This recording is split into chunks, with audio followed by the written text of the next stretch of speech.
I'm here with Savanna. And I have a few questions for you. Okay. So, ECHO stands for Emergency Care Help Organization. Why did you guys decide to call it that? So that's actually a funny story.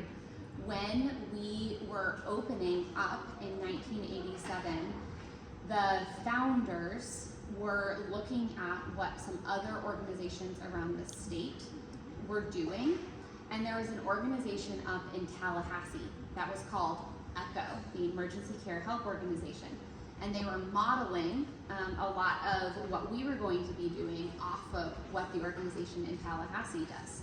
So they asked if we could use the same name. So we're not the same organization, but we have the same name as another organization up in Tallahassee.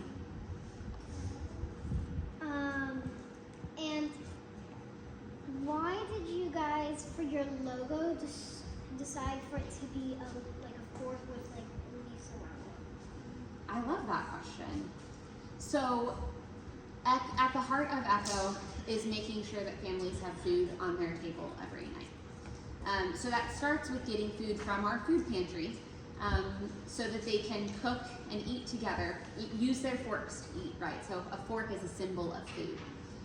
But ultimately, we want our families to flourish and grow like a tree. It starts with the food, it starts with the food pantry, but as our family, we empower our families to grow and build a life on their own. Their life can grow and turn into an abundant life like a tree. You said last year you had about 31,000 people. So, and 20 people came in, like, every day, you said? About 20 families. Yeah. That was our average.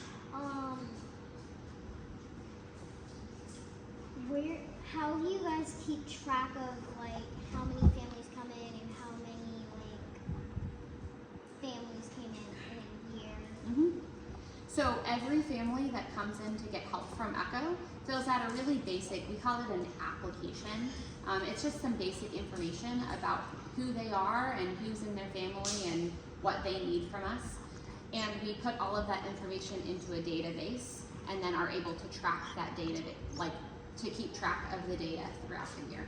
We also use a couple of spreadsheets and that sort of thing. I have one more question. Okay. Maybe two.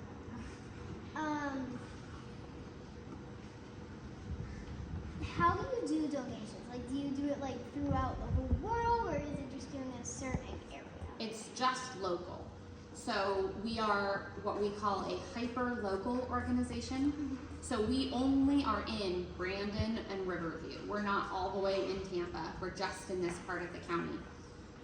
So it is word of mouth. People like you can collect donations for us and drop them off so that we can distribute them back to people right here in this community. Did that answer your question? Yeah. I have one more question.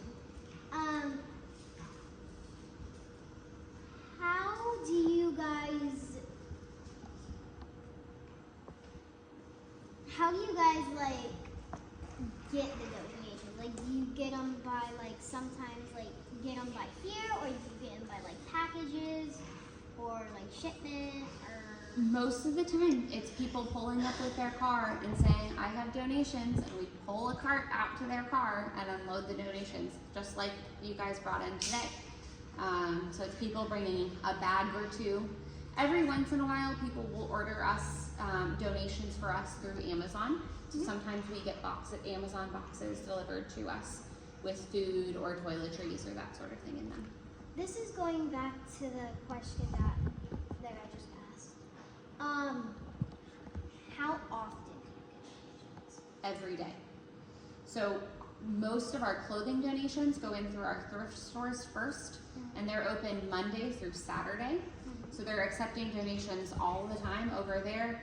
Every time that we're open here, we're also bringing in food and clothing donations right into this center.